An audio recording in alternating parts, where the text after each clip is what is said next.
Hello, everybody, and welcome back to the Glory Glory Man United podcast. I'm your host, as always, Kyle Quinn, and joining me today is my regular co-host, Brushy. How's it going, Brush? Yeah, not too bad, Carl. Not too bad. How about yourself? Uh, Not too bad, really.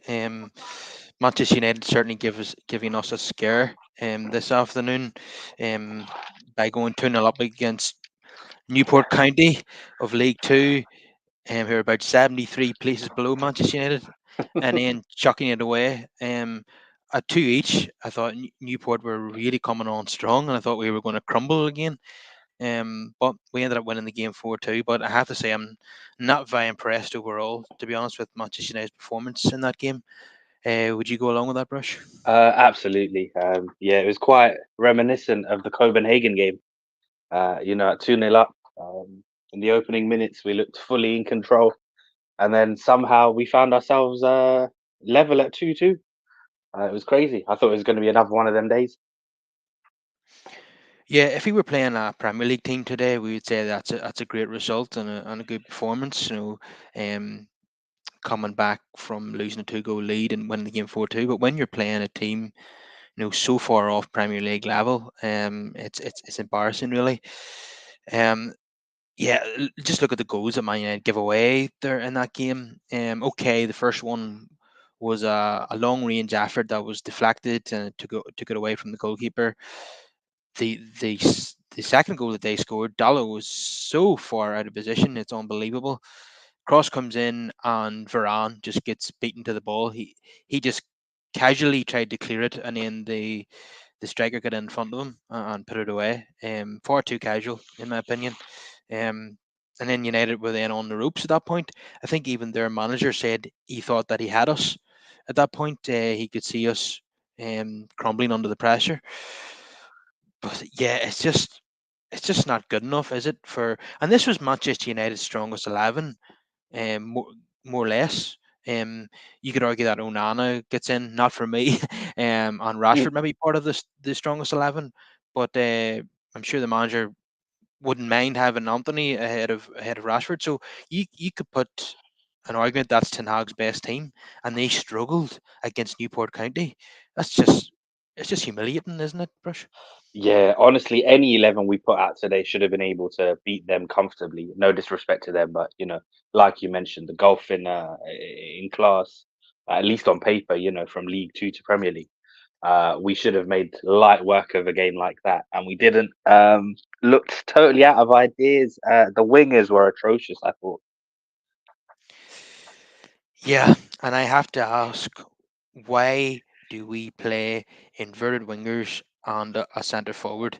It probably makes more sense to play a false nine if you're playing inverted wingers. And we, Absolutely. Hoyland looked absolutely lost. I was somewhat relieved when he got the goal, but I mean, yeah, there was no service, and he largely just was missing for the game.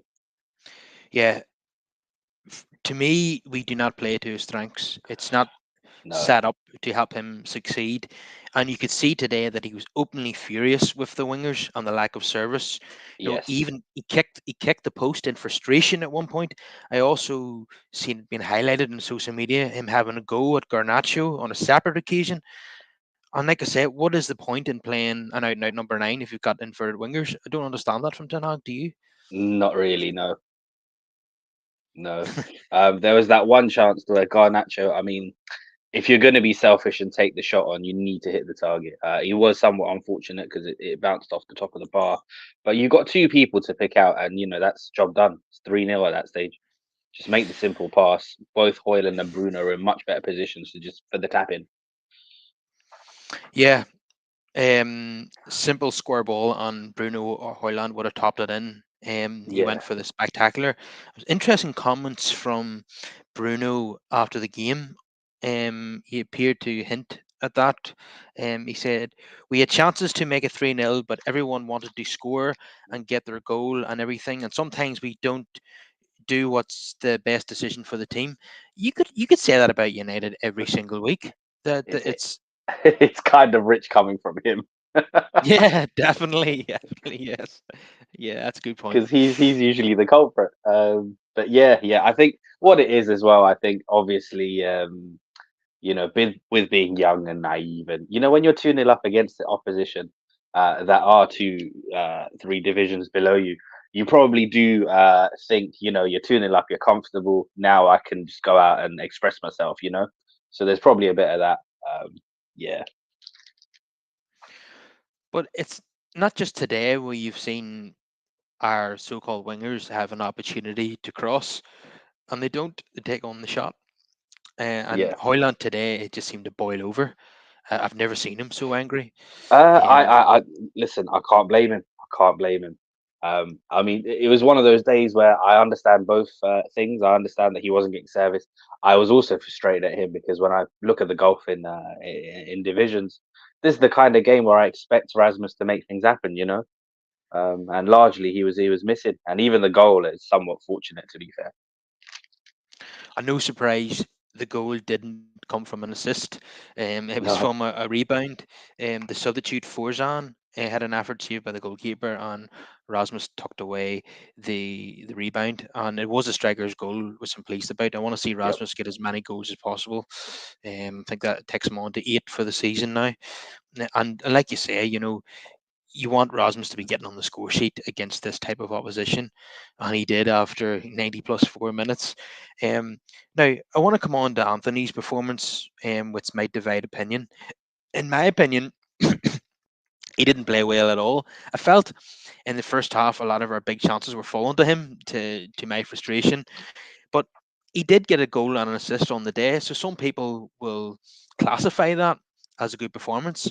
But and there's a lot of that in the modern game where when fans analyze games or even pundits, when somebody gets a goal and assist, that's classified as, oh, that's a wonderful 8 out of 10. But watching the game, and I felt as if Anthony was quite poor, and was lucky not to be substituted. How did you see it, Brush? Yeah, so did I, to be fair. Obviously, we live in a stats-based era, right? So the only thing anyone's going to highlight mainly is the fact that he got a goal and assist. And they'll also point to the fact that, he's been so devout of goals and assists that they're going to hype this up. But yeah, like you say, overall performance-wise, I wasn't happy. I was sat there wondering what Ahmad has to do to get a run in. I actually thought today probably would have been the perfect opportunity to give him a run out, but, it is what it is. Um, but yeah, like you said as well, it was pretty much our first 11. Yeah, and neither Dallo or Palestri came off the bench to my surprise. Um, Scott McTominay came off the bench again, and he nearly chopped someone in half. I Mm. just don't see the point of Scott McTominay. Do you know? Do you see when you see him coming on as our first substitution? It's a head and hands moment. Just Yeah, yeah. For uh, me, it's just a reminder that it just tells me that we're going route one. Like, the ball over the top, just try get him into the box, maybe. I don't understand. yeah, he's just not a very good midfielder at this level. And even though we weren't even playing the team at our level, I still don't want to see him come on. Yeah, Mm. it was more like, for me, that's basically the strongest 11, because I think on today's evidence, I know it's early days and we're only playing Newport County, but Bayinda look more confident than Onana. I Um, can't, I can't say that just yet, Carl, just because of the opposition. I don't think Bayern was tested nearly as enough as he should have been. So I'll yeah, wait. I'll hold out until we see him against Premier League opposition. Uh, but yeah. But yeah, what I will say is that Onana and Rashford, neither of those have been good enough all season. So you yeah, can argue that this is our strongest 11, and yes. we really struggled against a League Two side, and a team that's not even anywhere near the top of League Two. Um, yeah, it's deeply worrying. And I tell you what, we've got Wolves away on Thursday night, It's and going to be a difficult one. That.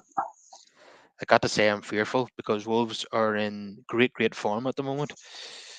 Made And short you work. remember what they did to us on opening day? We were lucky to come away with the points. So fortunate to come away with the points there. Yeah. Was They it hadn't got Cunha? Was it Cunha was running right through our midfield? Yeah, and he started to score goals now. Cunha, Yeah, it's dangerous. Pedro Neto scored today as well against West Yeah, Brom. Obviously the South Korean fella scored a lot of goals for Wolves this season. Juan He Chan. Yeah, that's right. Yeah, doing really well under Gary O'Neill, and Yeah. we if whenever we play a decent team away from home under Ten Hag, we don't tend to come away with the 3 points, do we, Brush? No, no, and obviously that's one of the reasons why today's quite disappointing. Obviously, we got the win.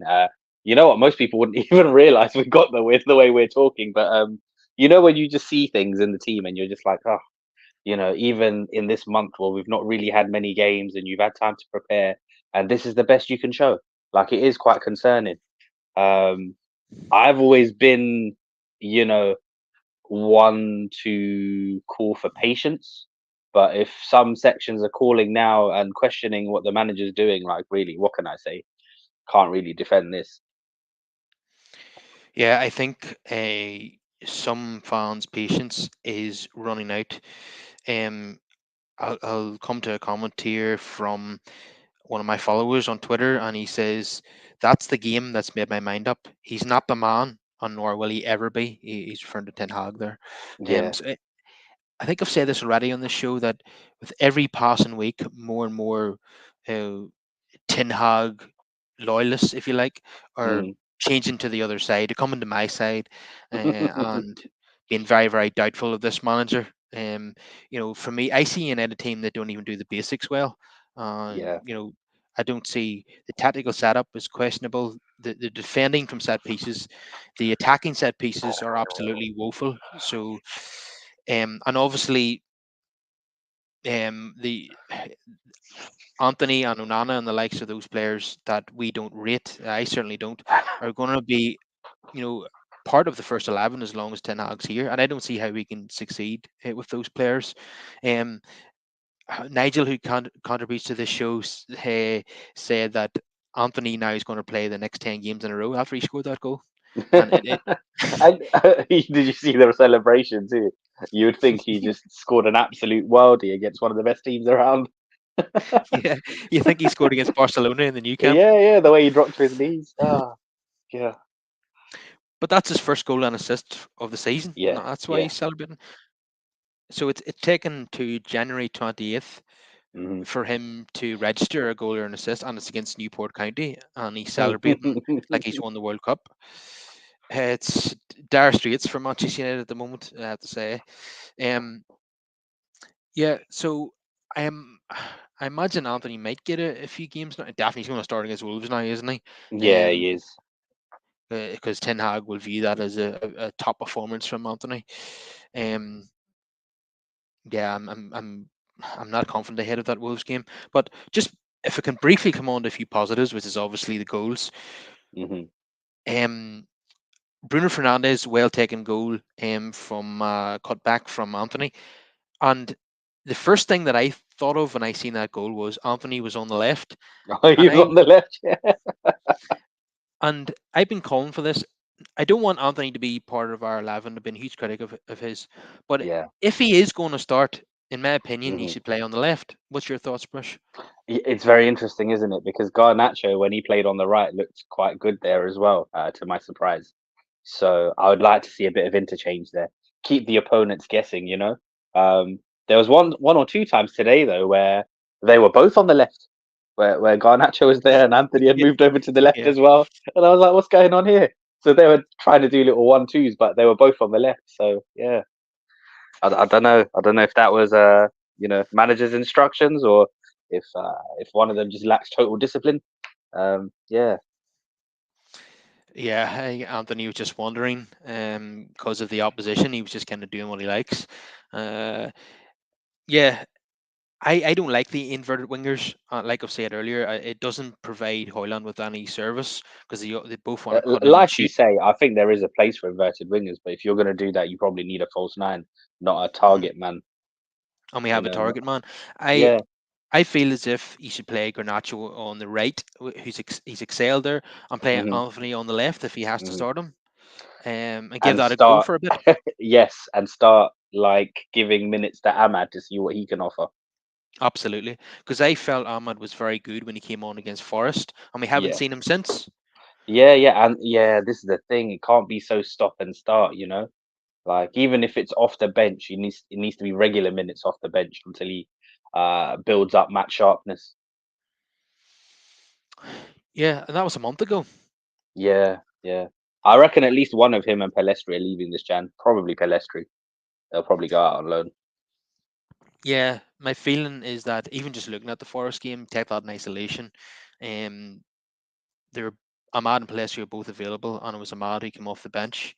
And Yeah. Palestri, as we know, has only started 4 times for Manchester United. Hmm. So I don't think I think Ten Hag is only keeping Palestri as a body. I don't think he really has him in his plans. So No, I don't think Palestri will be at the club any further than this summer. And with Ahmad being available now, there is a possibility that he could go out on loan yet again. So I don't think Palestri. You know what? I think he's a good footballer, and I think he'll have a decent career. But I just mhm. don't think it's going to happen for him at Manchester United. What do you think, Same, Rush? same. I think, yeah, I think the same thing. I think he might be one of those that goes over to like La Liga or somewhere mid-table and establishes a decent career for himself. Yeah, I think so too. Um, so the second Manchester United goal, um, Dallo was running at their left back like he was a world class winger, doing all these step overs. And then he pulled it back for Manu, who scored his first goal for Manchester United. It was a terrific finish, wasn't it? Yeah, it was to take that first time as well. Cool, calm, and composed. And yeah, when I was watching Dallo do that, I was like, "Oh, if only you could do this against Premier League opposition." Yeah, he thought he was Cafu in that moment. Yeah, yeah. I mean, in comparison, he probably was. To be fair. Yeah, yeah.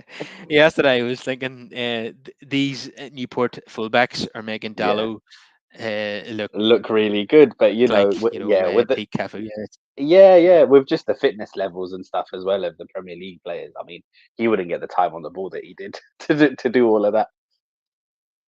yeah, absolutely not. um, So and then Anthony got the third goal. Mhm. That was all Luke Shaw for Yeah. me. Turned back onto his right foot, curled the shot against the Yep. post, and then Anthony tucked it away with his right foot. Hmm. It has to be said. Good first time finish from the rebound, but I think it was Shaw who done all the work there. Um, Definitely. But yeah, no, I'll give credit where credit's due. Good reaction from Anthony. To be alert to it and to to actually hit it on target. yeah, if I'm being honest, I would have expected Anthony to miss the target there, Yeah. but on that occasion he didn't. But there were occasions where he was really frustrating me, where he had an opportunity inside the box in the first half as he put Yep. over the bar. Yep. He was curling shots wide of the post again, and I think he had a shot blocked in the 6 yard I, area. I think the commentator mentioned it as well at one stage when he cut inside. Like everyone knows what he's going to do, and I was just there like, yeah, everyone knows, and it doesn't even hit the target anymore. So, The fact that commentators are even saying that yeah, it's embarrassing, really. yeah, yeah. The fact that they Just mentioned, oh yeah, he's cutting inside as we know he would, or something to that, yeah, to that effect. yeah, it's he's so predictable. Yeah, yeah. And listen, if you're going to be a one-trick pony, if you're going to do that, that's fine, but perfect it. But if you're not even hitting the target, then what is the point? And I'll tell you what, this week I saw on the timeline, Ian Robben turned 40, so to celebrate his birthday, there was loads of compilations and stuff, and it's night and day in it. Oh, when you see what that guy could do just with that same move, oh, Anthony's just not in the same league. he's not. Yeah, I don't even think they played the same sport. To be fair, God. Uh, Yeah, and you know what? Yeah, and it said that he just finished some sort of half marathon or something, and he did it in like an hour. You know what? I'd take 40-year-old Robin. get him on loan for 6 months. Yeah. Yeah, yeah, he did like a 15K in like an hour or something. I was like, wow, okay. I think we nearly had him. Only Peter Kenyon moved to Chelsea and took our Yes, chocolate targets with him. yes, and we messed up there because I believe we had a deal agreed as well, and then we found out as well that PSV rather, were in financial trouble, and we withdrew the initial bid and tried to offer less money. And by then it was too late with Peter Kenyon at Chelsea, and they swooped. That sounds like Glazernomics, but the Glazers weren't even there at that point. Yeah, yeah, yeah. Uh, yeah, I think even the commentator was even emboldened to say that does this guy never do any work on his right foot in training? It just seems to be a And standing leg, and yeah, that's it. I think what the real shame about the Robben one was that there was several chances to get him, especially when he left Real Madrid. Yeah, we should have got Robin and Snyder in the Ronaldo deal. I felt. Yes, yes, yeah, Um, because obviously Real Madrid were rebuilding as well, and they let go of both Robben and Schneider. remember we were linked with Frank Ribery when Ronaldo left as well. If only. Yeah, yeah, yeah, yeah. Oh, what a player he was! What? And we got Antonio Valencia. Not that he was a Mm, bad player, but he wasn't quite on that level that terrible, we. terrible in comparison. Yeah, He had one move. He was so incredibly frustrating. I'll tell you what. The only time I liked Valencia was when he turned to a fullback. I could not stand him as a winger. yeah. I think he had one really good season as a right Yeah. winger. It was the season of the Aguero moment. Ah, Um, jeez. that Valencia was so good that season as a winger that when we played City towards the end of the campaign, I think where Company scored from a corner in a Ah, yeah, yeah, 1-0 yeah, win. yeah. Whenever the United team sheet came out and Valencia wasn't starting that game, Mm, to everybody's surprise, a big roar went up in the City dressing room. mm, That's how well he was playing.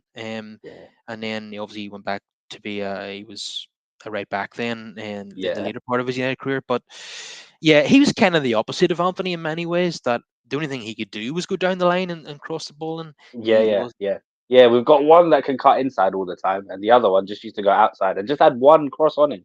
And what used to irritate the hell out of me was it didn't matter if he was being marked out by the left back, he would just follow through with the same shot.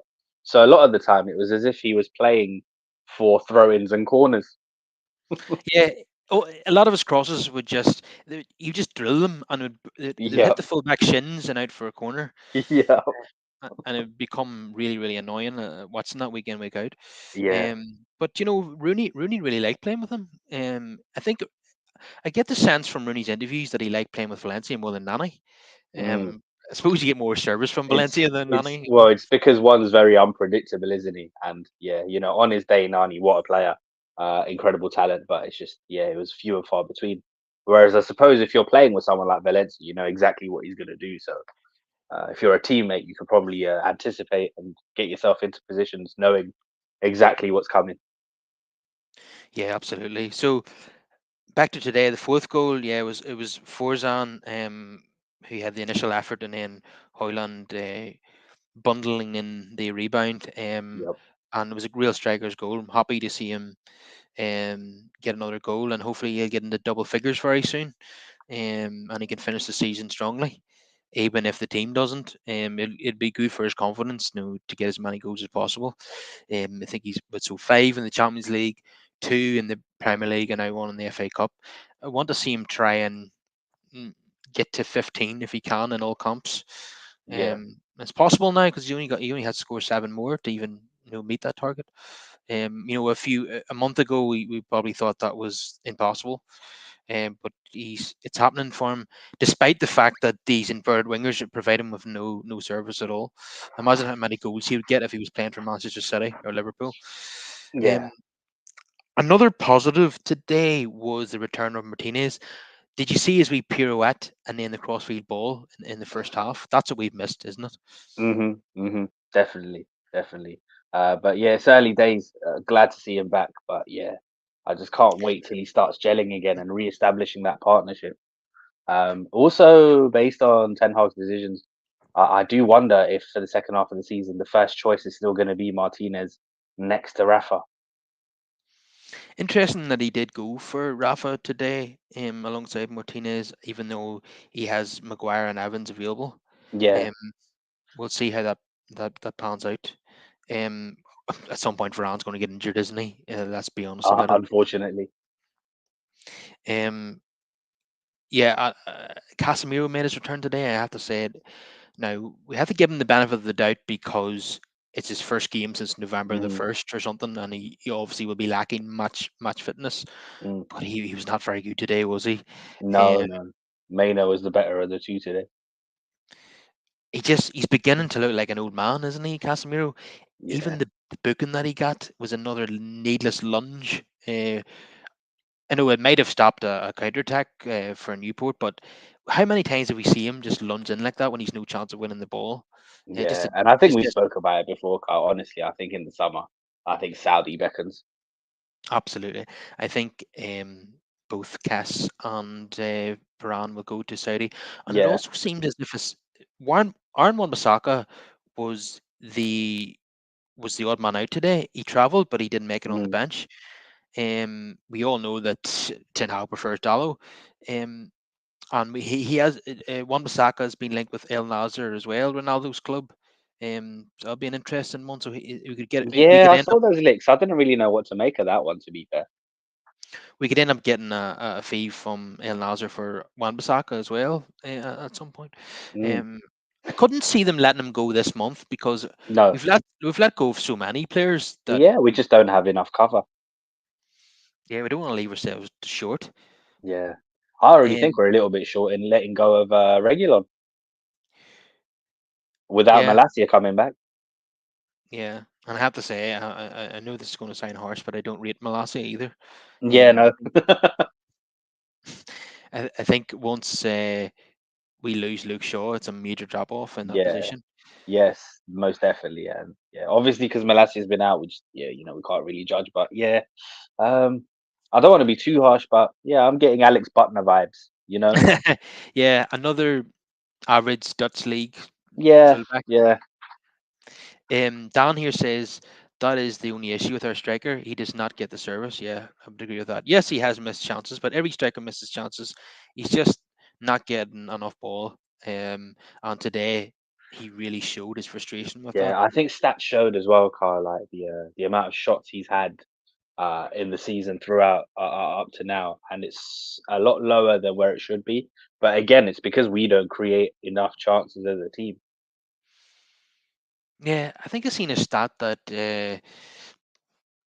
out of all the starting number nines in the Yeah, Premier League, he gets the least passes or something like that, yeah, which yeah. doesn't surprise me. That's what we've been watching all season, really. Yeah, yeah, no, because I was reading it was something like 20. It was like, yeah, 20 something in shots. I was like, wow, for a striker, especially at our club, I would expect it to be about 70 ish. But that means you have to create at least like four chances for him. Like, you need to be having four plus chances a game, and he just doesn't get that. Definitely not. Um, Even Van Nistelrooy would struggle to score goals in this team. Mm-hmm. um, I have to ask you about the debut of Bayinda. Then, what did you make of it?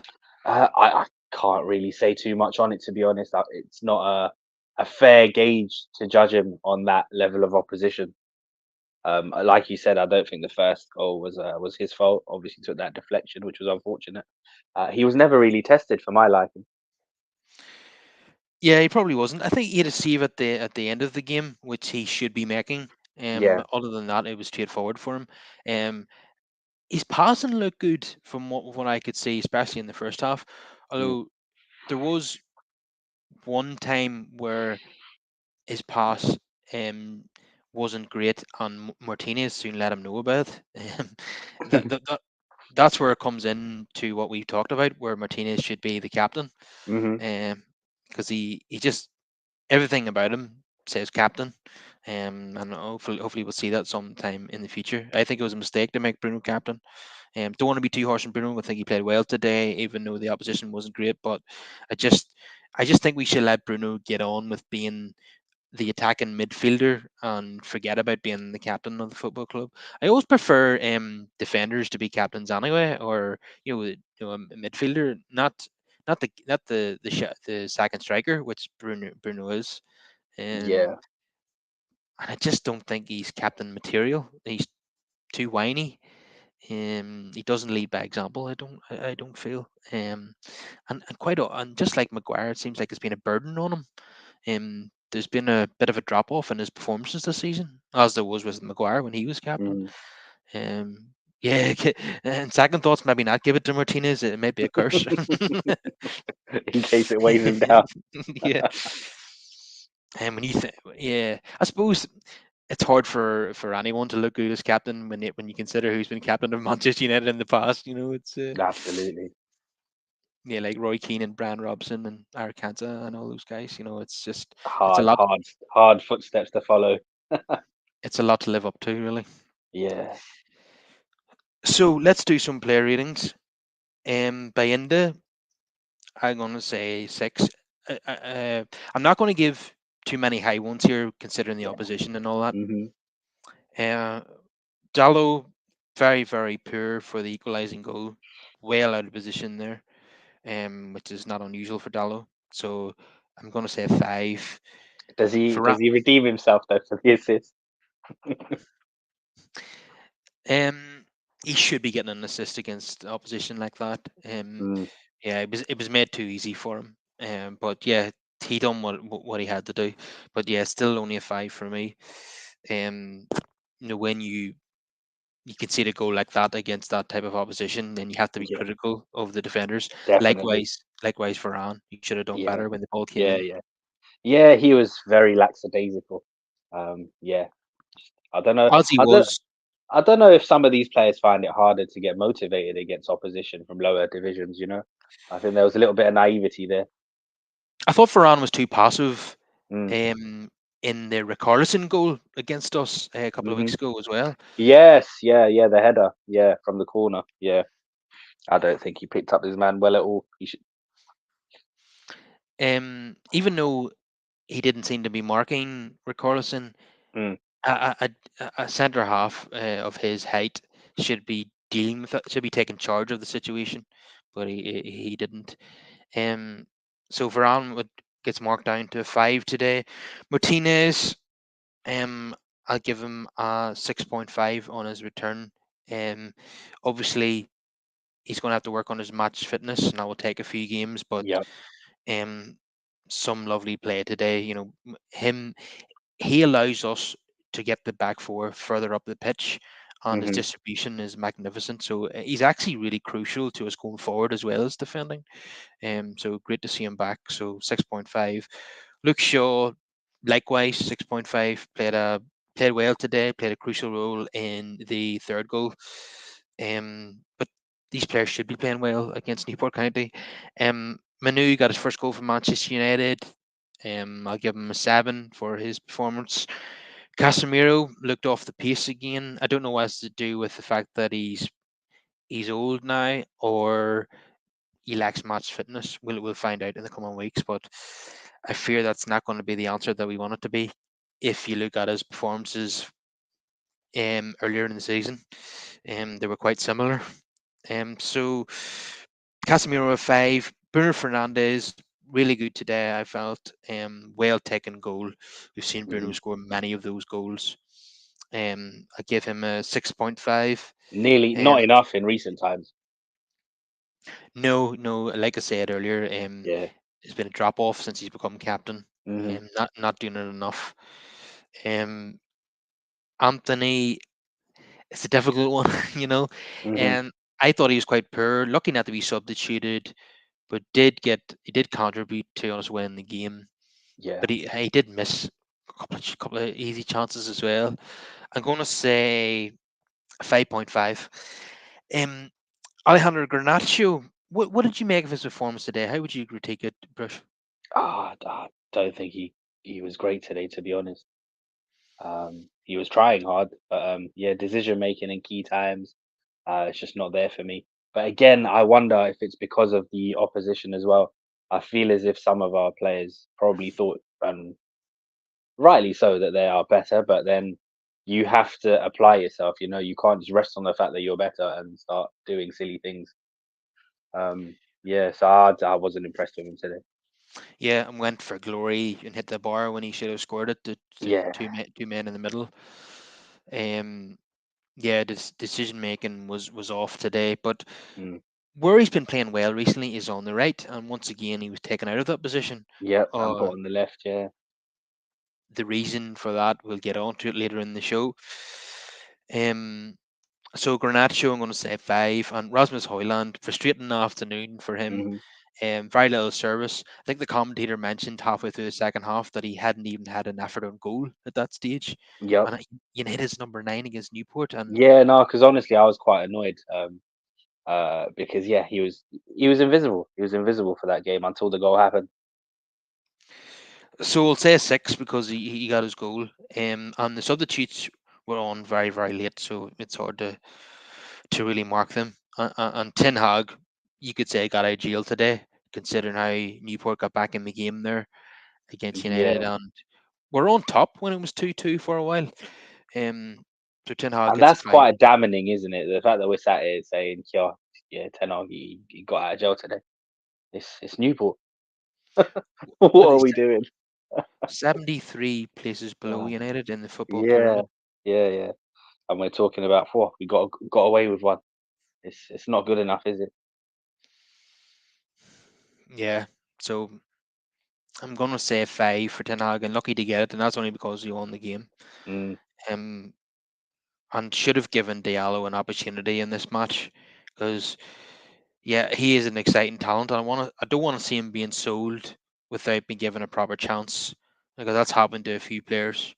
I yeah. do think that he's really got something about him. He's capable of scoring quality goals like we saw last season at Sunderland. Mm, And looked a threat when he came on against Forest, as I say. So I want to see him get his chance. But will he, now that Anthony got a goal and assist against Newport, so he'll probably start against Wolves. So unless and he's not going to play him as a number 10 because that's Bruno's position. But yeah, he's going to have to be patient, it seems. And we're not going to have an awful lot of midweek matches now with us being out of Europe and all that. So yeah, he'll have to wait for maybe an injury or suspension to get into the team. So I want to come on to part two of the show, and that's about Marcus Rashford this week, who's been in the headlines. Um, mm, he was filmed at a nightclub in Belfast, um, and he told the club that it was on Wednesday night. Now he didn't report to training on Friday morning, saying that he was ill, and everyone assumed that he's been out on the Thursday night. But he had informed the club that he was out on Wednesday. But since then, it has transpired after some investigative journalism from the Athletic that he was in fact at a nightclub in Belfast on Wednesday night and Thursday night, mm. and phoned in sick to training on Friday morning. That is absolutely unacceptable. Brush, what are your thoughts? Yeah, yeah, disgraceful behavior, especially from one of our senior players, especially with, being the face of the franchise, if you like. The wages he's on, you should be leading by example.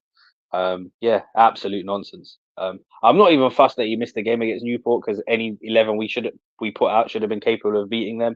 And he's not been in great form this season anyway, so that I'm not too fussed about. But just in terms of professionalism, yeah, it's totally unacceptable. Yeah, and there's a pattern this season of Rashford going out at inappropriate times. Hmm. You remember after the smashing at home to Manchester City, he went to a China White nightclub in Manchester that night. Yeah. Um, wasn't a great look, but this is even worse. You're missing training because you're out Yeah, clubbing. yeah. No, this is definitely worse because with the other one, like, listen, you're entitled to have a private life, right? So, if you're out and about, I don't really mind usually. But stuff like this, though, when you're lying and you're out when you're not supposed to be, and you're missing training and it affects the club directly, then I've got an issue. And do you know what? See if he was playing well, nobody would even bat an eyelid. But Yeah, the fact that he's been so poor this season, and um, the audacity as well, Carl, because obviously he knows himself how profile he is, how high profile he is, and he's been in the limelight for long enough now to know what comes with it. He must have known that if he's out and about, he's going to get filmed. Stories are going to get leaked. So why do it? yeah, and imagine being naive enough to lie to the club about which night he was out. Um, Exactly. Like, especially in this social media era we live in, where everything's recorded. Like, it's ridiculous, isn't it? Really. yeah, so he got 30 goals last season. Mm, Then he got a bumper 5-year deal. hmm. Since then, he scored 4 goals in 6 months. He's been allergic to tracking back. Fans have cheered him being substituted this season, and now he's going out clubbing and missing training, and now has effectively been dropped from the squad by Ten Hag. Ten Hag has obviously been asked about it before the game, um, and he said that it's an internal issue and he will deal with it. at the very least, he has to be docked 2 weeks' wages and also be dropped from the Wolves fixture as well. And then we'll see what happens after that. But yeah, if we're going to apply discipline to other players, then it has to apply to the top players in the squad as well. You can't just, you know, suspend, the squad players for doing things that are unacceptable, and then let, the top players get away with it. Now, to be honest, to be fair to Nag, he hasn't. Um, he's been forthright in his punishments to the likes of Ronaldo, Garnacho, and even Rashford last season. And he was left on the bench against Wolves for missing a team meeting. So I expect that he's going to come down hard on him again. But this is the last thing that the manager needed. There's been so many issues this season with Sancho, and now Rashford's ill discipline. And there is a theory among supporters that Rashford has tossed it off this season because he's mates with Sancho. What do you think, Brush? I don't know about all of that, but we've seen this pattern in his gameplay where he has one good season followed by one bad season. Um, Absolutely. Yeah, yeah. So yeah, it just all coincided together at the wrong time, really. Like obviously last year, yeah, it was a wonderful season that he had, but his contract was also running out. Again, this goes back down to the club, and their poor planning. So, we were in a situation where on the back of last season, you couldn't not offer him a new contract. And obviously he holds all the power after a 30 goal season. So we've given him a bumper contract and now we're tied down and stuck to And he's it. behaving like he holds all the power now. Yeah, yeah, that's the thing. Yeah, because even if you wanted to get rid, like, who could possibly afford him? Like, there's only a couple of clubs in the world, and then on current form, none of them would want to pay for him anyway. So, he's uh he's probably very secure in his position, knowing that he can get away with a lot.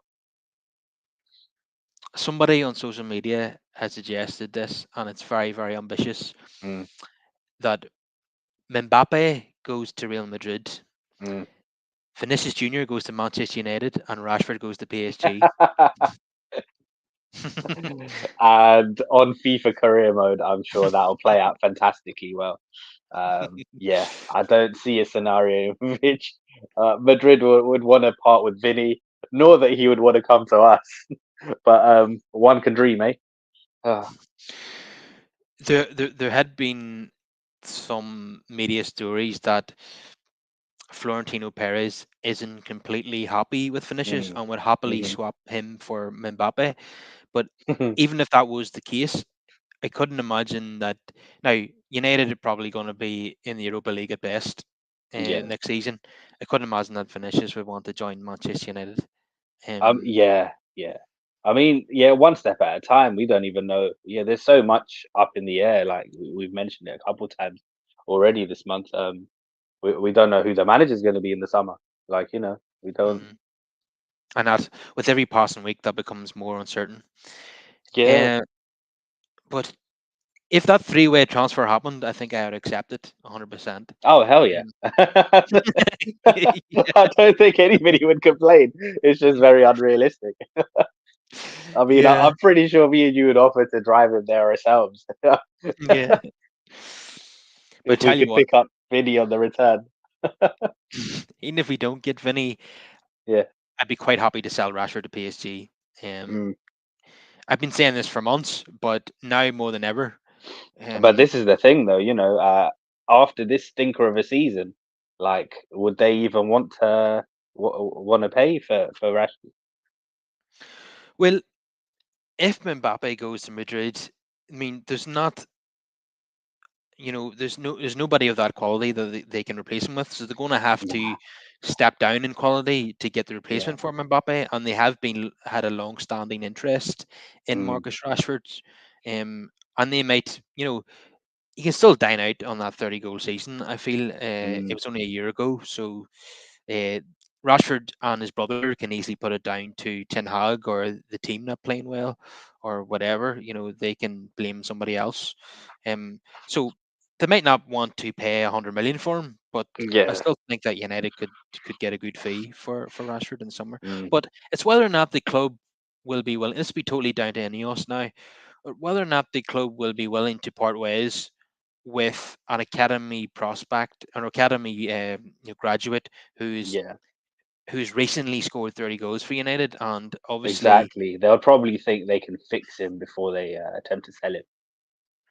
yeah, and obviously people still love him for what he did during the Hmm. pandemic. But that was fantastic. But 4 years ago, but now at 26 years old, he's starting to behave like a teenage footballer. Mm. Just I don't understand what he's doing. What are you doing, man? Why are you behaving like this? Um, you know, you don't always get what you want in football. Might not be happy with the manager, might not be happy with the way things have turned out for Sancho, but you're being paid to entertain the fans. Just get on with it. I don't know why he's gone off the rails in the way that he has. It's very very disappointing. And like you say, he's very inconsistent anyway. I mean, he got Hmm. 30 goals last season, but he got five the season before. Yeah. And Oh, the season before he was so bad. I always talk about that one game against Atletico Madrid. The one where he's walking back to the coach and the fans were yelling at him, and he turned around and yeah, just horrible scenes. Yeah, in that match last year, he didn't even look like a footballer in that match, to be honest. yeah, I remember that. Yeah, he wasn't very happy with being criticised by the fans, Yeah, who, by the yeah. way, have every right to criticise him. Name they're paying customers. If He they're not couldn't, happy he with your couldn't, he performance, couldn't string uh, two passes together. It was terrible. Dan here says, I think the problem with our wingers and midfielders, they go for glory. What is best for me, not what is best for Man United and how to score goals. Mm. Yeah, basically what Bruno was saying in his post-match interview, and like you say, Bruce, he's got a cheek. Um, Dan here says pure profit, and sometimes you need to know when to let your best. Um, yeah, um, it would be pure profit if we sold Rashford because Yeah, obviously yeah, he didn't yeah. cost anything. It didn't cost anything. Um, now I think it was reported, Matt Law, he covers Chelsea for the Telegraph. He was on Hmm. like a Chelsea fan podcast yesterday or the day before, and he was talking about Thomas Tuchel, and he says that Thomas Tuchel and Roberto De Zerbi are both on Manchester United's list should they decide to sack Ten Ah, Hag, jeez. and that Tuchel wants to manage in the Premier League Ah, again. What what do you think about that, Bush? ay, ay, ay. The same Thomas Tuchel who's just signed Eric Dyer. Yeah. I'm not a Harry, fan of his brand of football. I know, like he gets results and stuff, but yeah, he's not for me. um, Yeah, he's won the Champions League at Chelsea. He's won the Yeah, Bundesliga yeah. at I'll tell Bayern. you what. Since I last talked, obviously things have changed because I know me and you are fans of up and coming managers, including one Mr. Xabi Alonso. He's been doing great things at Leverkusen this season, but obviously in light of recent news about Jurgen Klopp stepping down at the end of the season, I think he's probably a shoe in there, isn't he?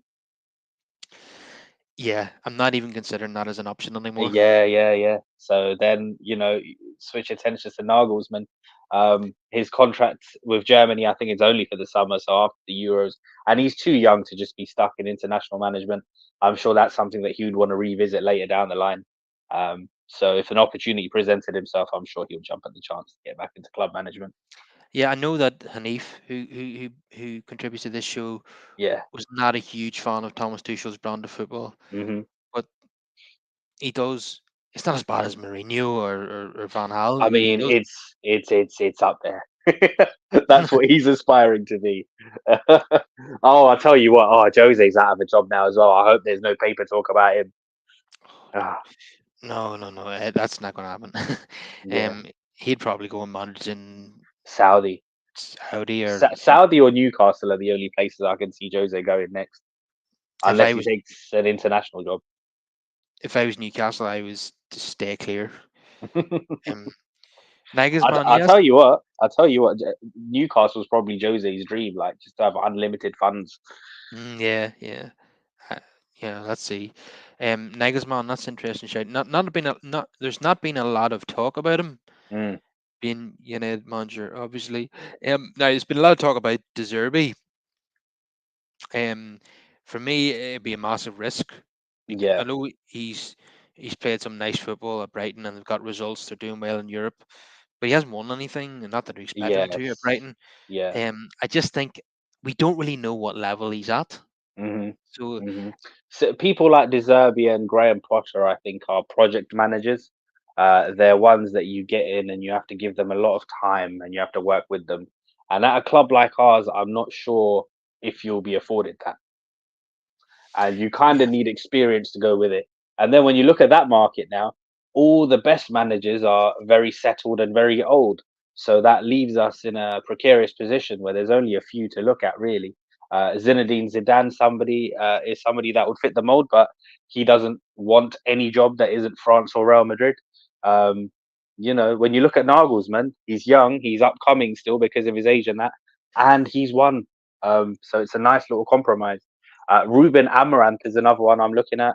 Amaranth from Sporting Lisbon. But again, like you say, people are going to ask questions about his yep, level. another gamble. Yeah, Um, exactly. yeah, there's going to be a number of top clubs looking for a manager in the summer. So Yeah, yeah, that's the thing. So yeah, so I mean, that's why these lot they've got to really decide what they want to do in the next couple of months. Do they try to get the fixture right and ride out for another season with Ten Hag, or do they go in a new direction? Because Liverpool are going to be in the market. Newcastle are probably going to be in the market as well. Barcelona, Barcelona are going to be in the market. Yeah, Xavi's leaving. Potentially even Chelsea, because that's just how they roll.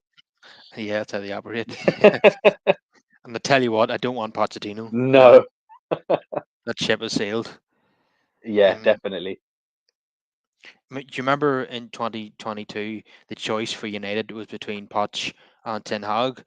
Now we could say Ten Hag was not the right choice, but Poch was certainly not the right choice. So Yeah, yeah.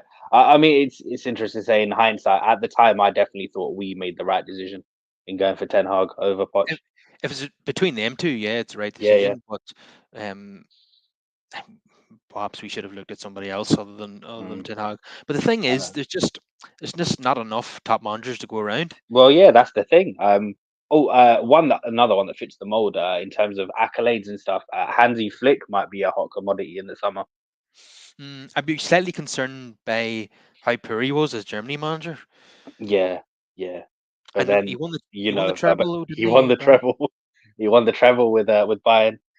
Made minimal changes as well, personnel wise, when he went and took them over, and they were in a shambles when he went. You see, Um, for me, you have to.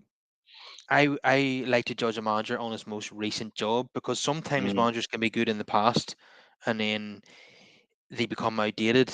Now, yes, he won the treble at Bayern, but he was also sacked by Bayern for in the I think the following season when results weren't going well.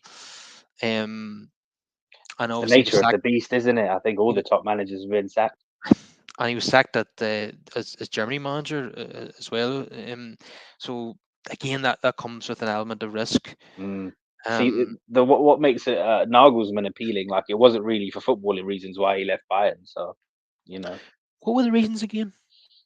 So with that one, there was some unrest. There was splits in the dressing room. There was unrest in the dressing room. There were stories getting leaked. I think he blamed one of the players for the leak, but it turned out it was actually his missus that was the leak. Um, so yeah. So then yeah, they just found his position to be untenable.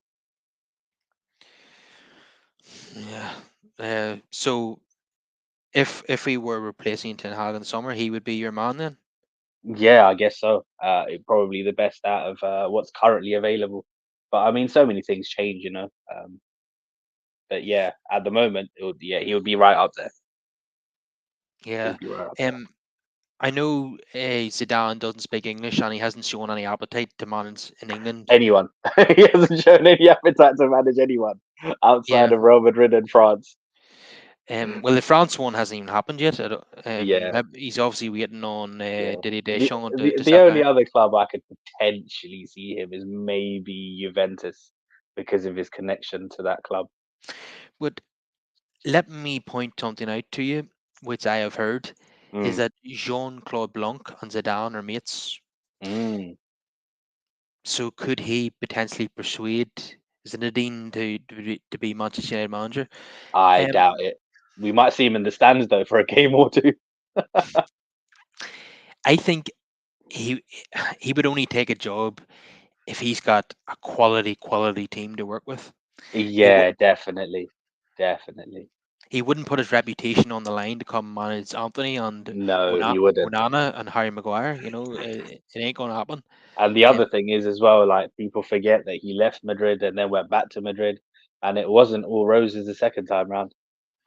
yeah, but he has a fair few Champions Leagues on his record as a Yeah, manager. yeah, that's yeah. I mean, it's incredible. Three Champions Leagues. He's up there with the best of them. Yeah, but nobody really knows how he would get on outside of that environment. Yep. You're he's a Galactico managing Galacticos at Real Madrid. It was all set up for him. He was their B team coach as well, wasn't he? Yeah, yeah. Um, knew a lot of the players before he even took the job. So you take him outside of that environment, how well would he do? Nobody really knows at the moment. Um, I think if he'd have been United manager instead of Ten Hag, I think he would have struggled, under Hmm. this current structure. But the reason to be optimistic, we have appointed a new CEO, although I don't think he can start till the summer. And I want to point to you a quote from the new CEO who did an interview with the Financial Times today. And this is music to my ears. He says, "This is Omar Barada. You need a very solid rationale as to why you're offering the fee, the salary, and the commission. Once you start overpaying, you lose that argument, and that puts you in a much more difficult position for the next signing." Hallelujah. And that led me to say that he is the anti Woodward. I mean, You know what? Because we've been so devout of any common sense for so long, the fact that this man is just—he's not done anything, outside of the box. He's literally just broken it down simply on how a club should be operating, and we're all just rejoicing and celebrating. he might be the best signing we make under Ineos. Absolutely. Obviously, time will tell. But yeah, there's a lot of things about the deal I like. The fact that it got done very quickly and without the media frenzy is great. I hope that's a sign of things to come. I don't think anybody saw this coming. There was no reports. All these ITKs and people didn't report on this. It just got done, and I like that. And apparently, this was the guy that City had in mind to take over from Tixiki as well. So you know, they thought of this guy very highly over there. Yeah, and it's also interesting that he had been offered the CEO position at other Premier League clubs, Hmm. MLS clubs, and even NFL franchises. He turned them Mm, down, but he accepted the role at Manchester United. yeah. He's very ambitious and he wanted to be a CEO. And is it Ferrara? Is their CEO? He's been there since 2012. No sign of him stepping down, so Hmm. he decided to go to United um, to fulfill that role. And I loved the spagginess from Guardiola when he was asked about it in his press conference. Um, and the meltdown from City fans on social media. So clearly, this guy must have been doing something right. I understand from reliable journalists that he played a role in bringing Erling Haaland to the club, Hmm. and has been responsible for the success of their academy. So yeah, and looking at the things that he said now and things that he said in interviews in the past, he does seem to have his head screwed on, doesn't he? Yeah, yeah, yeah. It's a good stepping stone in terms of correcting the structure or lack thereof. Yeah, the Man City CEO is Fernan Serrano. That's the name I was looking for. And the man you're talking about, Tixi. Tiki, yeah, yeah. They got him from Barcelona as well. Yeah, He is the director of Ferguson. football. He's the Yeah. director of football. Okay. Um, and Omar Barada was the chief football operations officer for City Group. So not Mm. just at Manchester City. So And he oversaw all of it. So that would be what all of their affiliated clubs. yeah, and I believe he played a role in the success of Girona as well. Yeah, yeah, and Um, New York City and all of that. So yeah, so Girona, this is Girona, someone with. For anyone Yeah. who doesn't know, Girona are top of La Liga, Yep. which is remarkable, really. Such a small club, ahead of Barcelona and Real Madrid. It's quite refreshing to see. Yeah, but it was ruined for me whenever I found out they were owned by Citigroup. I was like, who is this unknown quantity, top of La Liga? And then you have a look at who they're owned by, and you're like, nah, it's not that impressive actually. You know, obviously once again Manchester City, or sorry, Citigroup, have done their due diligence, and they've appointed amazing scouts and a coach, and they've done a great job there. Bringing in unknown quantities and gelling them into a team that's capable of outpacing Madrid and Barcelona. And it's Hmm. even led to Xavi Hernandez resigning as Barcelona manager. Mm. Um, which was, by the way, that was quite noble of him, because he said in his press conference that he was doing it for the good of the club. That Yeah. Yeah. he no longer felt that he was the right man for the job. Very, very rare you see that now, isn't it? Yeah. Yeah. Yeah. Yeah. It's commendable. I just wish that he'd hold on for another year in the hope that when he stepped down, they would have reached out to Pep again. Yeah, Now that Klopp's gone, it's very much one down, one to go. yeah. It's quite possible that Guardiola could go next season, at the end of next season now. Um, Hopefully, if he doesn't sign an extension. and with Klopp and Guardiola, pot- both of them potentially leaving within the next 18 months, and with us getting new ownership and a total restructure of the club, there's a real if we get this right, there's a real chance for us to win the Premier League Oh, again. most definitely. But this is, yeah, it's a long way to go till then. But yeah, if they do decide to go in a different direction, then the next appointment is crucial. So they got to start doing their due diligence properly. Yeah, Tixie Bernstein, that's the director of football at Man City. Yeah. And I think Omar Barada was hopeful to get one of those roles, Hmm. director of football or CEO, but it didn't look like it was going to happen. So he's decided to come to Manchester United instead.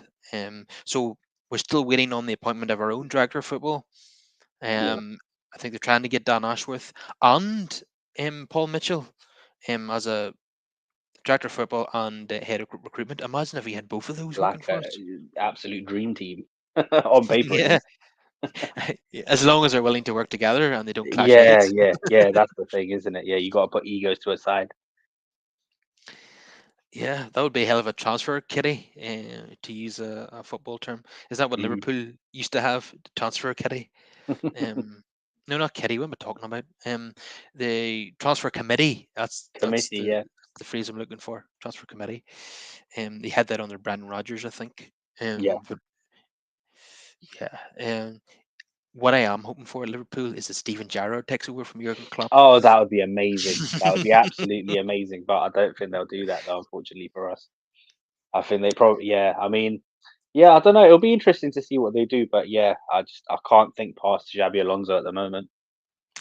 Yeah, I was talking about Alonso in the last month or so, potentially being Yeah, United manager, but now yeah, yeah, I've given up now on that happening. yeah, yeah. He's a shoe, and especially if he goes on to win the title this season with the Leverkusen as well. Might not, because Mm. they drew 0-0 and Bayern are now 2 points behind them. With a game in Uh, hand, have they got a game in hand? Have they? no, I think that they played their game in hand Oh, they midweek played it. there, and, Okay, yeah, and, yeah. and they won. Right, Yeah, right. Yeah, yeah, yeah. It was always a tough ask, wasn't it? But I mean, undefeated though. It's but incredible having stuff. said that, I think Leverkusen have lost a couple of players to AFCON, Mm, including Victor Boniface. Might not be pronouncing that correctly, but um, he's their number 9, and he's playing at AFCON. So yeah. if they get him back, it might help them. But they've stumbled there at the weekend. It Hmm. just seems to be, um, you build up a bit of a lead in the Bundesliga, but one slip up and Bayern are right on your coattails Oh again. yeah, absolutely. And also, I mean, you got to remember there's only 18 teams in that league, right? So 34 games and not 38. Yeah, and Yeah, Dortmund are miles off the pace. yeah, yeah. Be lucky to qualify for the Champions League, but Yeah. I'm Stuttgart hope were doing well at one stage, but I think they've started to tail off. But they're still doing th- well for them. they're third, but they're 10 points off second. I think. Yeah, Um, I want to see Sancho do well at Dortmund, so they'll buy him in the summer. Hmm. Hmm. But so far, he's got an assist and won a penalty. Nothing too spectacular from him. Yeah, yeah, Um, yeah. They were making a meal out of it on the timeline. I saw. Apparently, he won the penalty and wanted to take it himself, and there was a bit of a ruckus. that's right. Yeah, Yeah, yeah, yeah, I've seen that. That's we've seen that a few times at different clubs. yeah, yeah, yeah. I mean, these things happen. Yeah, that's just one of those. I think it's up to the manager to select the penalty takers and to have this set up before games start. To be fair. Yeah, and how many times have we seen it that the non penalty taker Yeah. insists on taking it because he won Hmm. the penalty, he takes it and misses. Mm. That's happened at United. I remember Nani doing that against Fulham Yeah. mid Yep. 2010 or so. Yep. Yep. Yep. Fergie didn't speak to him, did he? On the way home Y- that day. Yeah, I think it was Nani had to give Yeah. Fergie a lift home that day, and Yeah. Yeah. And he it's a bit didn't speak to him. it's a bit awkward. um, I can't see John Murta lasting too long. I tell you why. No. No. After the whole, especially after the whole Jude Bellingham fiasco, Yeah. um, and Fergie apparently doesn't like John Murta, and Fergie Mm. is friends with Jim Radcliffe, so Hmm. Fergie will be in Jim's ear saying, "Get rid of that bloke. I don't like him." So, and on a serious note, John Murta has not performed well as United's football director. Yeah. I mean, Um, to be honest, I don't think there was much he could have done to stay in the job. I always felt Ineos would bring in their own people if they got their way. but there has been slight speculation that he may be kept in another role at the club, but that Mm. would probably be a demotion, and he might not be happy with that. You know, he was once offered the director of football role at Inter Miami, so maybe that might be an opportunity Mm. for him again if David Beckham comes calling. And I certainly will drive him to the airport, because he was responsible for the Casemiro deal. Not that Casemiro was a bad player, but 70 million for a 30-year-old was very bad business. Yeah, it's not a decision that makes sense in footballing terms. And Jim Radcliffe I think he's been on the record and to be very critical of that signing. So Yeah. that's one of the reasons why you'll see Yeah. Casemiro shipped out in the summer. Yeah, I mean, listen, if you're an oil-rich club with endless pockets, then fantastic. But if you have to work within constraints, then that's not the kind of deal that you do. There's constraints on everybody now with the Yeah, FFP. yeah, yeah. You've I'll tell you what. I'll tell you what. I mean, it's finally starting to take effect, isn't it? I don't think the big clubs, especially the rich ones, really cared about getting fined. But now that there's the prospect of point deductions, I think everyone's alert and taking it a lot more serious. Yeah, with Everton already got a points deduction. They've been charged again. Forest have been charged, which is why the January window has been a complete non-event. I Yeah, think clubs are afraid now to spend any money. And this might be the future of the January transfer window. Absolutely nothing has happened in this window. yep, yep. It's now become a bit of a loan market, really, hasn't it? It has. Yeah, I mean, like with every sort of market, there's highs and lows. And I think, yeah, it's about time it settled back down, actually, because at one point it was getting absolutely ridiculous. And when we look at the spending power as well of the Premier League in comparison to other leagues around Europe, it's night and day. Not even Chelsea are spending in January. I mean, mind you, That's they've spent enough for like what, 5, 6 years they spent a decade's worth of money in one window. in one Um, window. Yeah, it's madness, madness. The most expensive double pivot ever assembled in history. It's madness, and they haven't done that well, have they? and they haven't done that well. Yeah, yeah, and we haven't even really seen Romeo Lavia. God. No. Although they did beat Middlesbrough 6-1, was it in the Yeah, in the second leg, semi final? first leg they lost. Yeah, we all wanted to see Michael Carrick get through to the final, although maybe not, because we want the best possible chance of Liverpool losing, and that's probably Chelsea. Although I still think Liverpool will win that final. Mm. Um, Oh yeah, listen, I think Jurgen's played an absolute blinder with the timing of his announcement as well. You know what? You have to give credit sometimes where it's due. It takes someone um, smart to realize when the time is right to go. He hasn't fallen into the trap of Arsene Wenger, where he stuck around perhaps a bit longer than he should have done. And also making this announcement now, it's better than any asthma pump that he can give any of his players from now to the end of the season. They're all going to be up for it. So so he's going to have everyone on his side, including all the players. So this is going to give him a real boost, and to make that announcement when they're top of the league as well. Also, this gives Liverpool ample time to find the replacement. So yeah, he's played a blinder. Can't take anything away from him. Yeah, I do think you're right. I do think it will give the Liverpool squad extra motivation to Yeah. win the league in Klopp's final season. But Hmm. I do have to mention that when Fergie announced he was going to retire in 2002, it had a detrimental effect on Manchester United. Um, It did, because with how long Fergie was there for as well,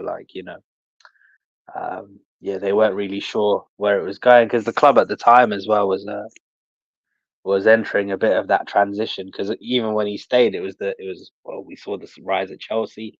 It was we were going into the sort of Cleberson Jemba Jemba era. yeah, just as well that he stayed because we won a Yeah, lot more leagues and we won another Champions League. And yeah, so I'm glad that he stayed on for another 11 years after that yeah, definitely, because we've seen how hard it's been to replace him. It's been definitely. excruciating. Yeah, yeah. I mean, it's been made harder than it should have been because of our incompetence. But yeah, you're right. But that's once. I wouldn't even say once a generation, several generations. Yeah. Like you're not going to see that. You know. 18 of United's 20 league titles were won by just two managers. And Yeah. other than Fergie and Busby, no United manager has won the top division since World War One. Wow. That is how difficult it is to succeed at Wow. Manchester United. Yeah. So it's an incredible stat. Um, who is going to be the next Busby or Fergie? That is the question, which none of us know. I certainly don't think it's going to be Ten Hag, if I'm being brutally honest about it, and I've been saying that for months now. Um, Yeah. There was another there was another man that's doing quite well, but I didn't mention him because I know you've got PTSD from the Dutch league. The Feyenoord manager's doing quite well. let's not go there. Yeah, maybe he could be our reserve manager, but yeah, Yeah. I don't think we should be recruiting first team managers from the Dutch Uh-huh. league. Uh-huh. Not even Van Nistelrooy. No, sorry, no Yeah. one. Yeah, Um, because the Feyenoord one, like his name's been talked about a little bit now. He's he's been seen as linked to one of other these jobs, up and hasn't he? yeah, yeah, he's been seen as one of these up and comers. No, But yeah, it was literally just the Dutch tax. I thought, I should leave him out. I think I've said after Van Hal and Ten Hag, I don't want to see any more Dutch managers at Manchester Hmm. United. It just doesn't Hmm. work. In fact, I was looking at the record of Dutch managers in the Premier League as a whole. It's not good. Ah, it's probably not great. Um, Um, but I think the best one was probably Gus Hiddink, and he was only at Chelsea for short spells. yeah, yeah. Um, I mean, we've not seen the best Dutch managers, have we? I mean, the most successful that I've seen, anyway, is probably Frank Rijkaard. Um, we've obviously had Ruud Gullit. yeah, Dick We've had Advocate. Martin Jol. Yeah, yeah, Um, yeah, Ronald Koeman. Yeah, yeah, yeah. none of these have worked out. None of them have worked out. Yeah, you're right. I think Gus Hiddink's probably the best of the lot. Um, Honourable mention, I'd say, to Martin Yo. I don't think he had that bad of a spell at Spurs. Yeah, so. Um, Mm, the Spurs managers that are revered are Redknapp and Pochettino, and now Ange to a certain extent. We'll see how it pans out long term. But yeah. the Spurs managers that actually won trophies in the Premier League era were George Graham and Juan Ramos, who weren't that Hmm. popular with the No, fans. no, they weren't like at all, were they? Obviously George Graham with his Arsenal history, and one day Ramos. Yeah, one day Ramos randomly. I mean, he got them silverware, got sacked, and then went to Real Madrid. It was all very shocking. Yeah, Real Madrid have some random managers as well, haven't they? Yeah, But perhaps the most random piece of business from Real Madrid was the signing of Thomas Gravesen from Everton. I just couldn't believe that at the time. Yeah, I yeah, just that was yeah, that was mental. I just Yeah. the Real Madrid fans apparently loved him because Hmm. they'd never seen this before. This combative midfielder just flying into challenges left, right, and centre. Yeah, yeah, it Um, was a bit of a random one that I remember. yeah, Yeah, I remember as a kid being shocked when Robbie Keane went to Inter Milan. Um, yeah, that was a surprising one. I'll tell you what, credit to Robbie Keane. Robbie was yeah, he was a proper talent him. But at that time to go to Inter Milan must have been really daunting. I used to think, "Cool, could you imagine like Robbie walking into that dressing room and seeing R9 and Christian Vieri and Recoba and Zamorano and Roberto Baggio?" Probably thinking, "God, I'm gonna struggle to get into the reserves here." yeah, uh, yeah. Gravesen was a random signing from Madrid. But one day Ramos, Proper random. Carlos Queiroz was even hired as their manager at one point. Yeah, he went there the season we sold Beckham. I thought it was quite funny because yeah, Beck's turned up and he knew the manager better than all the other players. Yeah. Um. I, were they He was a even on? great number two, Queiroz, but yeah, you could never cut it as the main man. This is where that Roy Keane didn't go to Real Madrid when Carlos Queiroz rocked up because them Mm, two were the best of enemies. yeah, Um, Keane told that story in training. It was the season where he ended up leaving the club. In yeah, in in that summer, in pre-season, Queiroz was picking two teams for a training match, mm, and Roy Keane wasn't selected in either of the 11s. And he mm, said, "What about me?" And this is a club captain, mind you. And Queiroz just threw him a bib and said, "Stand up front." And he was mm, absolutely livid. And he said this in his autobiography. He was not a fan of Carlos Queiroz one bit. yeah. And they didn't get on very well. But did Beckham get on with Carlos Queiroz? I'm not sure. But one person who Beckham did not get on with was Glenn Hoddle, as he alluded to in his Hmm. recent documentary. I thought that was something I Yeah, didn't know. And I didn't know about that, so it was quite yeah, interesting. And I yeah. felt Andy Cole didn't get on with him either. He was quite divisive, Glenn Hoddle. absolutely, yeah. Um, Yeah, Beckham and his family felt that Hoddle threw him under the bus after the red card against Argentina. Yeah. Um, and it does appear to be the case when you look at his interviews from that Hmm. time, Ken Hmm. Hoddle. It wasn't, we often talk about managers protecting their players in public. Well, Yeah, Hoddle yeah, certainly didn't do that in '98. yeah. Yeah, because I remember they used to question him as well about Andy Cole and his lack of England appearances and that. And he said some nonsense about Andy needing too many chances to score goals. Mm. And and this was a player who not only was he doing it in the Premier League, but he was scoring and playing regularly in Europe. Doesn't Andy Cole has 187 Premier League goals. I mean, Yeah, just yeah, no penalties. no penalties. Yeah, so complete nonsense from Glenn Hoddle. Yeah, yeah, it was ridiculous. I can understand at the time, like, we had a wealth of experience up front. We had a lot of strikers. You had prime Alan Shearer, you had the up and coming Michael Owen and Robbie Fowler. But still, I just thought Andy always got overlooked. But to come out with stuff like that, oh, he needs too many chances to score. Ridiculous stuff. Yeah, he only had 15 England caps. It was quite remarkable, really, for a player of that quality. He was Yeah, very. We often use the word underrated, but he really was. yeah. Um, Yeah, he doesn't get talked about enough. Like, especially when I'm speaking to like younger people now, Carl, well, we tried to put together like top 10 strikers of the Premier League era. He's always one that I find that they overlook or don't know about. Um, yeah, he's always a yeah, shoe in for me. absolutely. And his partnership with Dwight York will Dwight never York, be forgotten. yeah, yeah, yeah, yeah. In the Premier League era as well, top five easily of our best strikers. And that's what I really liked about United under Fergie is that Yeah. in both cases with Cole and York, they went to decent Premier League teams and took their best striker. I want to see United do that again.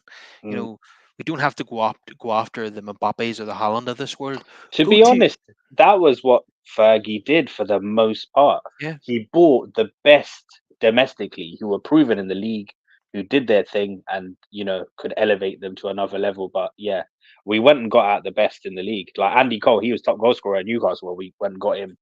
Um, Henningberg was like a record signing at the time. Gary Pallister was a record Uh, signing.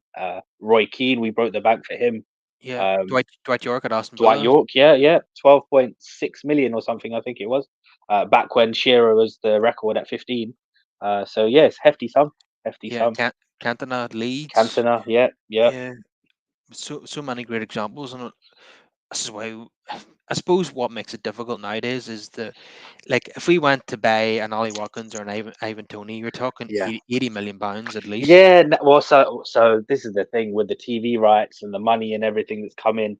Um, the bigger clubs can no longer go and pluck talent from mid-table to lower table sides. They no longer have to sell like they once did to make ends meet, so they can charge and hold out for the ridiculous fees. You know. Yeah, they don't need the money anymore. Yeah, they don't need it anymore. And then obviously, like back in the day, it used to be that the more established players cost you more, and if you were to gamble on a youngster with potential, they would be cheaper in comparison. Now it's almost as if they add on what this player could become to the fee. You know, so you're Yeah, paying for potential which they might not reach, which never used to be the case before. I don't think. yeah, we massively overpaid for Rasmus Højlund.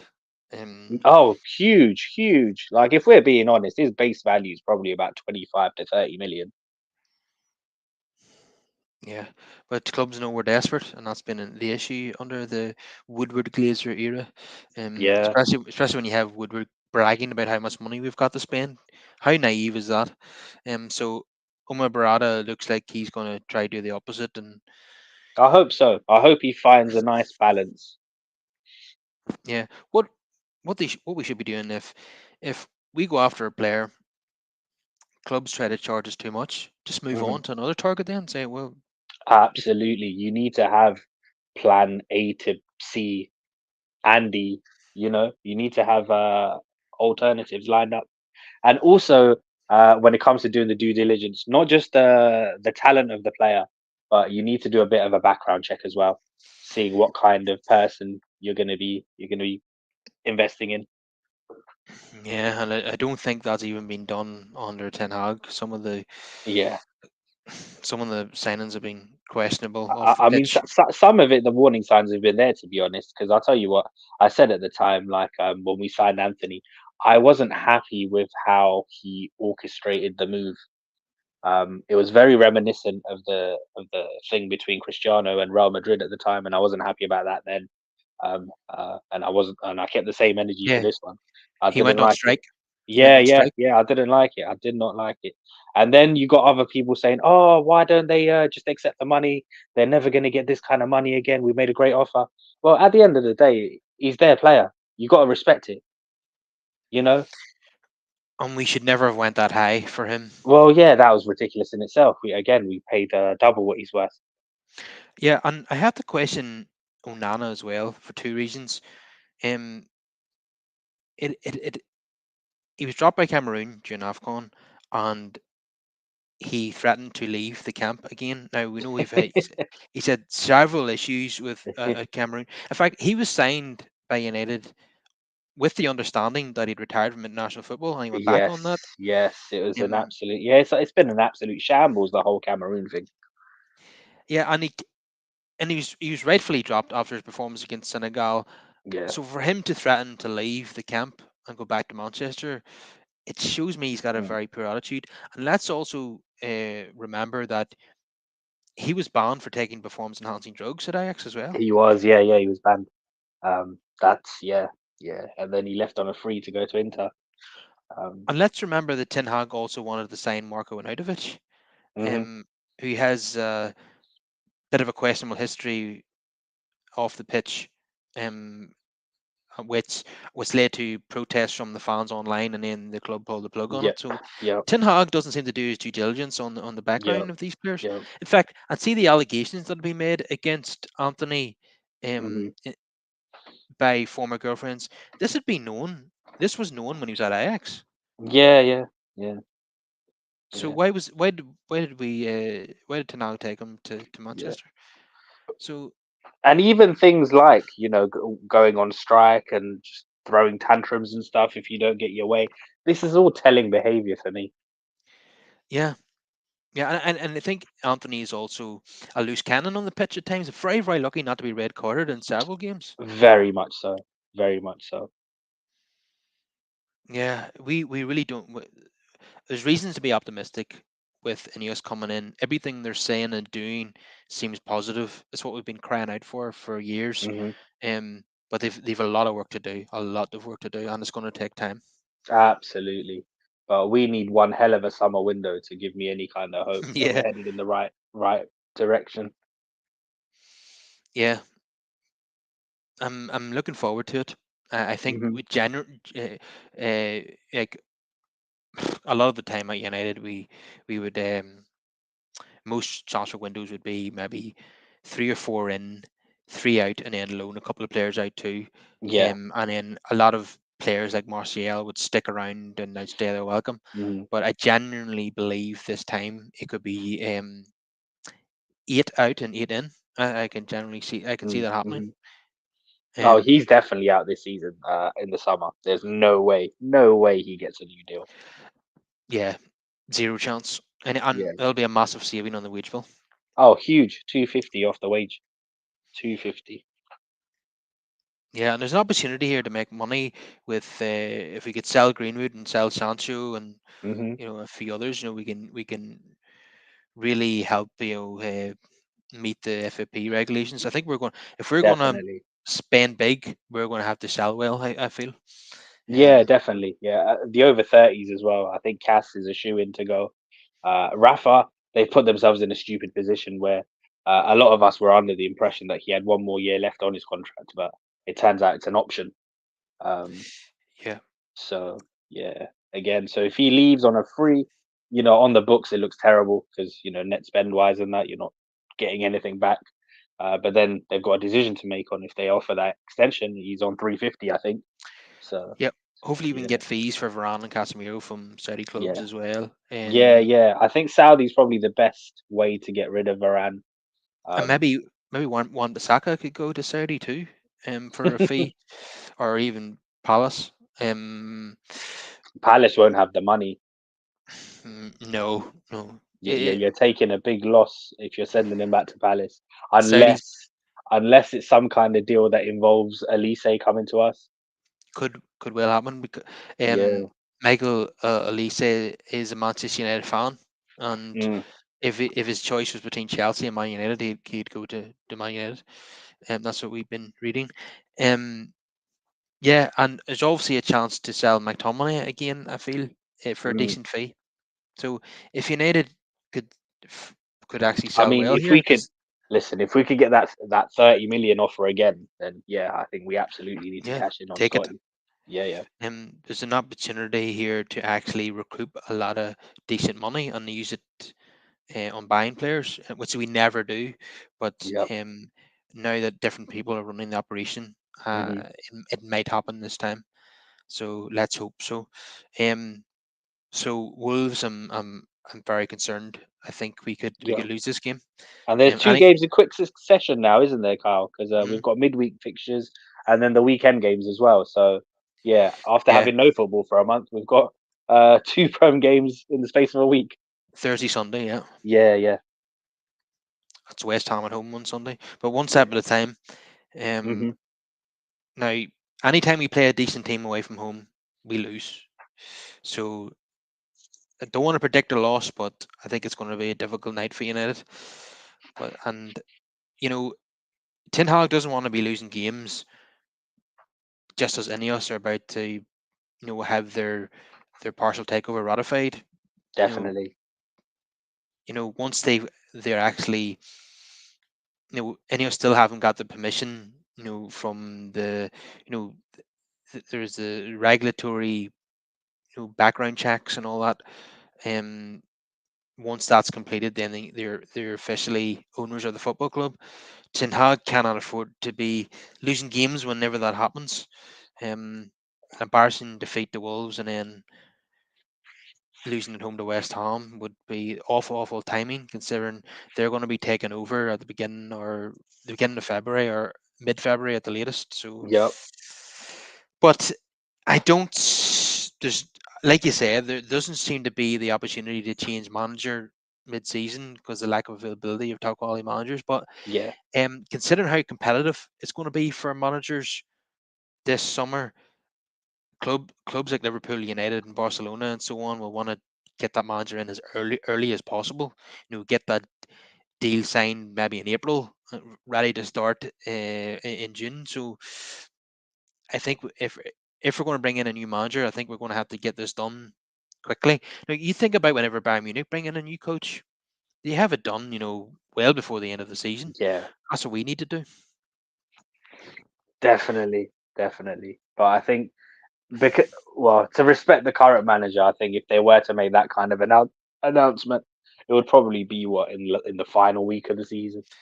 Yeah. Well, they're obviously not going to announce that while he's still there. I don't think, but Yeah. they could get Yeah. it all done behind the scenes. Like they did Yeah. with. They could announce it in May, like in late May. Yeah. Do you remember they'd obviously done the deal with Mourinho in principle, and Ah, you know Poor Louis was lifting up the FA Cup when the that Jose yeah. news came out. That was yeah. Do you reckon that Jorge Mendes leaked it to the media on the day of Mm, the FA Cup final because he doesn't like Ten Hag or didn't wow. like Van Hal? Sorry, Van and do you Gaal. know why? Wow. Do you know why? Because of what happened with Falcao. Mm, If you remember, he was very critical of Falcao after his loan spell at United, hmm and he sent him back to Monaco, which frustrated Jorge Mendes, and he wasn't a fan of Louis after that, so mm. he took his revenge out on him by I don't leaking know why the. though, because he went to Chelsea the season after and he was terrible there too. Yeah, but you know what agents are like with their clients. Yeah, yeah, yeah. Yeah, he was going into the press room with the trophy and with a big smile on his face, and hmm the first thing the journalist said to him was that you've Yeah, been sacked, and Mourinho's taken over. So, yeah. Madness. Utterly classless that. I thought it was yeah, very yeah, I just don't think they handled it well at all. But yeah. but the signs are good. From an Ineos point of view, the fact that they Mm. got that Oma Barada deal done without Yeah. any journalists having a clue about it. Under wraps, that was the main thing for me. The fact that yeah, there was no big hype around it, no media frenzy, just got it done nice and quiet. But of course, David Ornstein always gets hold of it sooner or later. Mm-hmm. And as soon as he went public, then the club were forced to make a statement within an hour Yeah. or so. I think Man City actually announced it before United.